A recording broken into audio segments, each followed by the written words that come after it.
नतीजे का विश्लेषण करने के बाद छत्तीसगढ़ के संदर्भ में एक बात स्पष्ट है कि कांग्रेस और कांग्रेस की वर्तमान स्थिति में जो गिरावट आई है, 69 सीट से गिरते गिरते 3-4 एग्जिट पोल ने उनको 40 और 42 तक मिनिमम दिखाया है। इसका मतलब ये है कि जो कांग्रेस और कांग्रेस के वोटों के प्रतिशत में जबरदस्त गिरावट आई है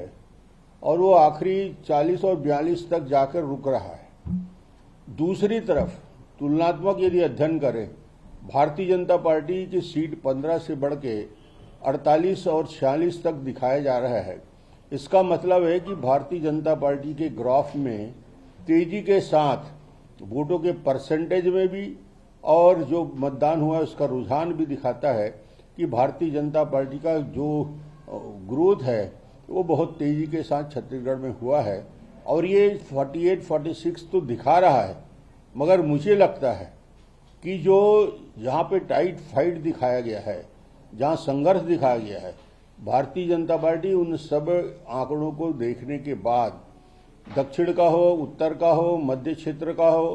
तीनों का विश्लेषण करने के बाद ये स्पष्ट हो चुका है कि भारतीय जनता पार्टी अब 46 और 48 में रुकने वाली नहीं है। कम से कम भारतीय जनता पार्टी 52 से 55 सीट तक जीतकर 3 तारीख को आएगी, ये स्पष्ट हो चुका है। और ये पूरे फीडबैक जो हमारे पास है और जो आंकड़े इन लोगों ने भी दिया है उनको मिलाकर यदि समीक्षा करें तो स्पष्ट हो गया कि कांग्रेस की सरकार जा रही है और भारतीय जनता पार्टी स्पष्ट बहुमत के साथ छत्तीसगढ़ में सरकार बनाने जा रही है। मैंने प्रारंभ में ही कहा था कि हम 150 सीटों के लगभग जीतेंगे। देखिए, माननीय प्रधानमंत्री जी हमारे मोदी जी, उनके काम जनता के बिल्कुल गांव गरीब किसान के अंदर तक उतरे हुए हैं। चाहे वो प्रधानमंत्री आवास की बात करें हम, चाहे शौचालय की बात करें, उज्ज्वला योजना की बात करें, हमारे स्वास्थ्य के संबंध में 5 लाख रुपए तक का जो इलाज करने का आयुष्मान का कार्ड का है,